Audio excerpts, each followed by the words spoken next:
நான் படிச்ச வேதங்கள் புராணங்கள் எல்லாத்தையுமே பாத்தீங்க அப்படின்னா ஒரு தெய்வத்துக்கு என்ன தெய்வாம்ச குணங்கள் இருக்கணும் அப்படின்ட்டு மிக தெள்ள தெளிவாகவே கூறப்பட்டிருக்கு.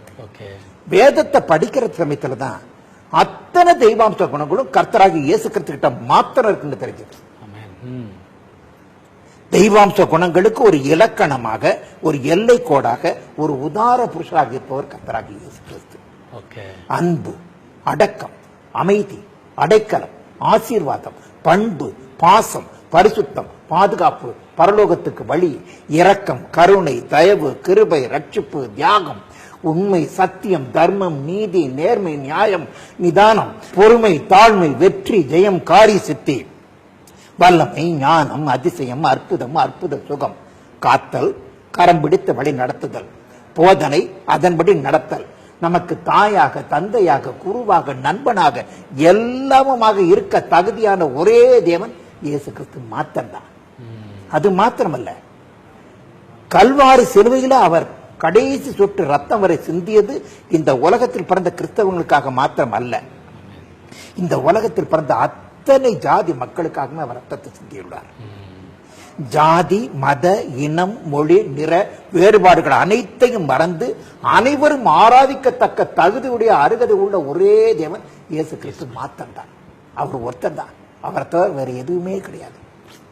அது மாத்திரமல்ல, இந்து மத வேதங்கள்ல, ஸ்லோகங்கள்ல, கோயில்கள்ல சொல்லக்கூடிய அந்த மந்திர உச்சாரணங்கள், இது எல்லாம் அப்புறமான திருப்பி நான் யோசிச்சு பார்க்கிற சமயத்துல தான் மேக்சிமம் பாத்தீங்க அப்படின்னா எல்லாமே இயேசு கிறிஸ்துவ வச்சுதான் இருக்கு. இந்து கோவில்கள் கட்டப்பட்டிருக்கிறதே பாத்தீங்க அப்படின்னா ஆதி காலத்துல அந்த டேபர்நாக்கிள் எப்படி இருந்ததோ, ஆண்டவர் எப்படி கட்ட சொன்னாரோ மோசேட்ட, அப்படி சொல்லப்பட்ட இது பிரகாரம் தான் கருவறை, உட்பிரகாரம், வெளிப்பிரகாரம், பலிபீடம், இப்படி சொல்லிட்டு எல்லாத்தையும் வச்செடுத்து அதே ஸ்டாட்டிக் மாடல் அப்படி கட்டியிருக்காங்க. அந்த எல்லா இதுமே வழிபாடுகள் எல்லாத்தையுமே பாத்தீங்க அப்படின்னா அதன் பிரகாரம் தான் இருக்கும். அவ்வளவு தெள்ள தெளிவா இதை நம்ம கம்பேர் பண்ணி பாத்தீங்க அப்படின்னா எல்லாம் கிறிஸ்துவில இருந்து வந்தது தான், பழைய ஏற்பாட்டு காலத்துல இருந்து வந்தது தான். இப்ப இந்து மதம் இது எல்லாத்தையும் இப்ப பண்ணக்கூடிய இந்த கோயில் வழிபாடுகள் எல்லாமே இருக்குங்கிறது தெரியும். அந்த ஸ்லோகங்களும் பாத்தீங்க அப்படின்னா ஓம் பிரம்மபுத்திராய நமக, ஓம் கன்னிசுத்தாய நமக, ஓம் பஞ்சகாயாய நமக, ஓம் விருட்சசூலார்ந்தாய நமக, ஓம் ரிதம் ஜெயாய நமக, ஓம் நமச்சிவாய நமக, ஓம் சதாசிவாய நமக. இதுக்கு எல்லாத்துக்குமே அர்த்தம் பாத்தீங்க அப்படின்னா எல்லாமே இயேசு கிறிஸ்துவத்தான் இருக்கும். ஓம் பிரம்மபுத்திராய நமக, பிரம்மா பிதா, புத்திராய குமாரனாகிய பிதாவின் குமாரனாகிய கர்த்தராகிய இயேசு கிறிஸ்துவே உமக்கு நமக, உண்மை நான் நமஸ்கரிக்கிறேன், ஸ்தோத்தரிக்கிறேன் என்ற அர்த்தம். யோவான் 3:16 பாத்தீங்கன்னா தெரியும். ஓம் கன்னி சுத்தாய நமக, கன்னியின் வயிற்றில் பிறந்தவரே உண்மை நான் ஸ்தோத்தரிக்கிறேன் என்ற அர்த்தம். மத்தேயு 1:23 பாத்தீங்கன்னா தெரியும். சாம வேதத்துல ஒரு மந்திரம், அவதாரம் எடுக்க போகின்றவர் ஒரு கன்னியின் வயிற்றில் பசுவன் தொட்டியில் பிறப்பார் என்று கூறப்பட்டிருக்கிறது. அதாவது பிறக்கின்றவர் ஒரு அவதார புருஷர் என சாம வேதம் சாட்சி சொல்லுது. கன்னியின் வயிற்றில் எந்த தெய்வம் பிறக்கலையே, கன்னியின் வயிற்றில் பிறந்த ஒரே தெய்வம் இயேசு கிறிஸ்து மாத்திரம் தானே. ஓம் பஞ்சகாயாய நமக, தன்னுடைய உடம்பில் 5 காயங்களை பெற்றவரே உண்மை நான் ஸ்தோத்தரிக்கிறேன் என்ற அர்த்தம். ஏசாயா 53:5 பாத்தீங்கன்னா தெரியும். ஓம் விருட்சசூலார்ந்தாய நமக, சிலுவை மரத்தில் தொங்கியவரே உண்மை நான் ஸ்தோத்தரிக்கிறேன் என்ற அர்த்தம். 1 பேதுரு 2:24 பாத்தீங்கன்னா தெரியும். சம்பூர்ண மகாபாரதத்தில் ரத்த பிரதோஷனம் பாவ விநாசம் என்று கூறப்பட்டிருக்கிறது. ரத்த பிரதோஷனம் என்றால் பாவம் போக்கப்பட ரத்தம் சிந்தப்பட வேண்டும் என்று தெள்ள தெளிவாக கூறப்பட்டிருக்கிறது. ரத்த சிந்தனம் அப்படிங்கிறதுக்காக கோழி ரத்தத்தையோ, கெடா ரத்தத்தையோ, எரும ரத்தத்தையோ சிந்தி எடுத்து பிரயோஜனம் இல்லை. ஒரு மனுஷன் செய்த பாவத்தை போக்கணும் அப்படின்னா இன்னொரு மனுஷ ரத்தம் சிந்தி ஆகணும். ஆனா ஒரு கிரிமினல் போய் இன்னொரு கிரிமினலை ஜாமீன்ல எடுத்துட்டு வர்றதுக்கு முடியாது. கிரிமினல் ரெக்கார்டே இல்லாதவன் போனா தான் போலீஸ்ல இருந்து ஜாமீன் எடுக்கிறதுக்கு முடியும். அதே போல நம்முடைய பாவங்களை கழுவணும் அப்படின்னா இன்னொரு பாவம் செய்த ரத்தத்தினால முடியாது. பாவமே இல்லாத ரத்தம், குற்றமே இல்லாத ரத்தம், மாசற்ற ரத்தம் சிந்தப்படணும். அப்பேற்பட்ட ரத்தம் இந்த உலகத்தை யார்ட்டுமே கிடையாது, கர்த்தராகிய இயேசு கிறிஸ்து கிட்ட மாத்திரம் தான் இருந்தது. அது மாத்திரமல்ல, சாம வேதத்தினுடைய 2ஆம் பகுதியாகிய தாண்டிய மகா பிரமாணத்துல பாத்தீங்க அப்படின்னா ஜனங்களை ஆடுகின்ற பிரஜாபதி தன்னுடைய ஜனங்களுடைய பாவம் போக்கும்படியாக தன்னுடைய சொந்த சரீரத்தையே பிராயச்சித்த பலியாக ஒப்பு கொடுத்து யஜ்ஞம் செய்வார்னு சொல்லப்பட்டிருக்கு. பிரஜாபதி என்றால் சிருஷ்டிகர்த்தராகிய தேவன் அர்த்தம். அதாவது சிருஷ்டிகத்தராகிய தேவன் யஜ்ஞமானால் தான், மரித்தால் தான், ரத்தத்தை சிந்தினால் தான் பாவ மன்னிப்பை கொடுக்க முடியும் அப்படின்னு தாண்டிய மகாபிரமன்மே சொல்லுது. எந்த தெய்வமும் மனுஷனுக்காக மரிக்கல. மனுஷனுக்காக மரித்த ஒரே தெய்வம் இயேசு கிறிஸ்து ஒருத்தர் மாத்திரம் தான். ஏங்க இப்ப நமக்கு 2 பசங்க இருக்கிறாங்க. ஒரு பையன் சகவாச தோஷத்தினால கெட்டு போயிட்டான். சின்ன வயசுல வீட்டுல காசு திருடுறான், ஸ்கூலுக்கு போறது இல்ல, அங்க டிமிக்கி கொடுத்துட்டு நேரம் சினிமாவுக்கு போறான், திருட்டு தம் அடிக்கிறான். அதுக்கப்புறமா கொஞ்சம் கொஞ்சமா அப்புறமா தண்ணி அடிக்கிற பழக்கம், கஞ்சா அடிக்கிற பழக்கம், இது வீட்டுல காசு பத்துல பிடிச்சிட்டு ஏத்த வீட்டுல திருடுறான், பக்கத்து வீட்டுல திருடுறான், தாலி ஆக்குறான், சங்கிலி ஆக்குறான், வழிப்பறி பண்றான். கடைசியில பாத்தீங்க அப்படின்னா ஜெயிலுக்கும் போயிடுறான்.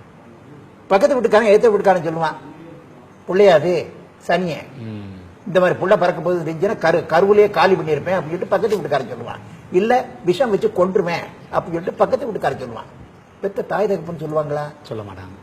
நல்ல புள்ள மேல இருக்கக்கூடிய அக்கறை கவலையை விட இந்த புள்ள மேலதான் அதிகமான அக்கறை கவலை இருக்கும்.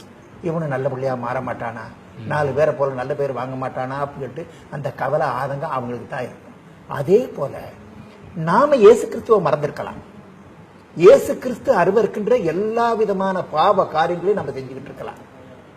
நாம கெட்டு சீரழிஞ்சி நரகத்துக்கு போறது ஆண்டவருக்கு இஷ்டம் இல்லை. ஏன்னா அவர் தானே படைச்சாரு. அவருடைய பிள்ளைங்க நரகத்துக்கு போறதுக்கு அவர் இஷ்டம் இல்லை. அதனால நமக்கு வர வேண்டிய அந்த ஆக்கணைய தண்டனைய அவர் தான் மேல ஏத்துக்கிட்டு கல்வாரி சிலுவையில அந்த பாவங்கள் எல்லாம் சுமந்து நமக்காக தீர்த்தார், ரத்தத்தை சிந்தினார். பாவிகளை ரட்சிக்க இயேசு கிறிஸ்து இந்த உலகத்துல வந்தார்.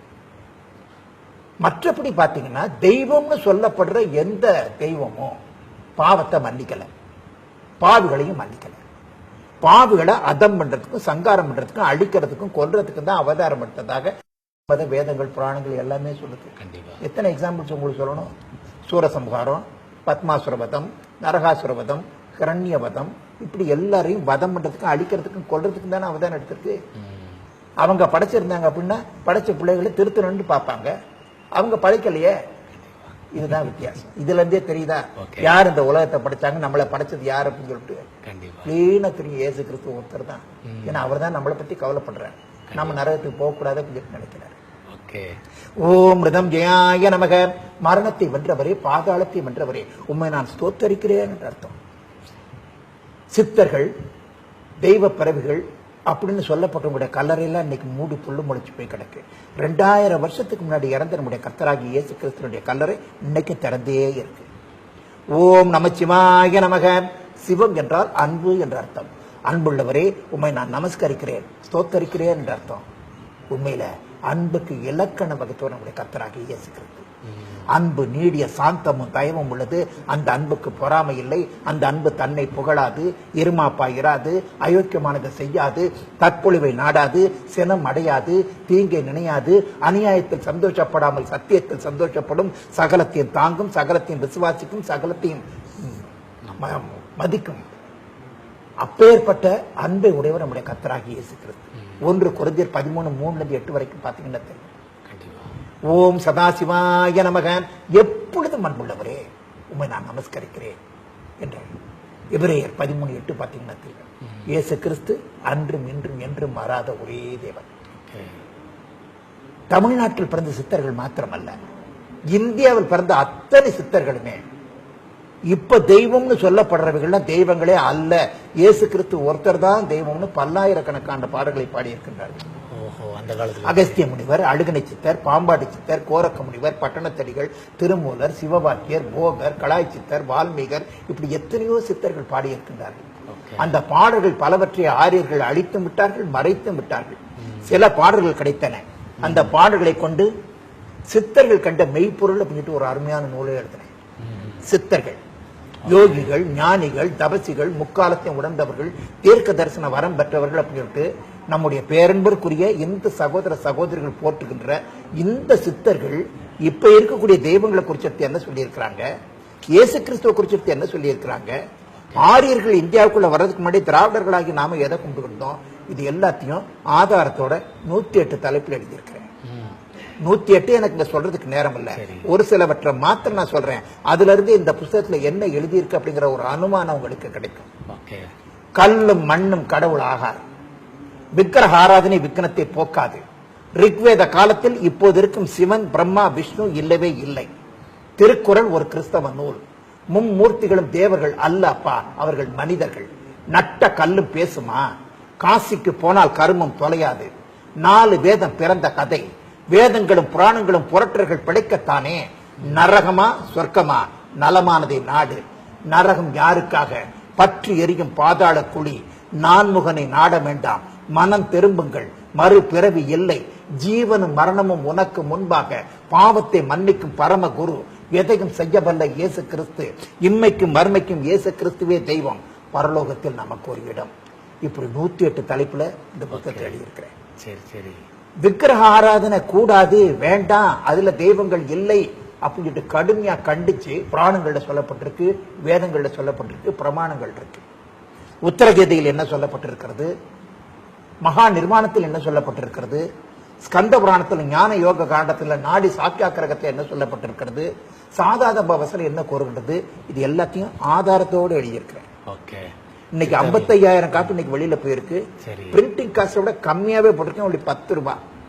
அஞ்ஞான இருளில் வாழும் ஒரு கூட்டம் மக்கள் மெய்யான ஒளியாகிய கர்த்தராகிய இயேசு கிறிஸ்துவை கண்டுகொள்ளணும் அப்படிங்கிற அந்த ஒரே ஆதங்கத்தோட ஆத்ம பாரத்தோட, ஒருத்தரும் கெட்டு நரகத்துக்கு போயிடக்கூடாது, எல்லாரும் மோட்சம் போகணும், சொர்க்கம் போகணும், கைலாசம் போகணும், பரலோகம் போகணும் அப்படிங்கிற ஒரு ஆதங்கத்தோட 10 ரூபாய்க்கு போட்டிருக்கேன். ஓகே. ரொம்ப நல்ல ஒரு முன்னேற்றம் ஆண்டவர் உங்களோட வாழ்க்கை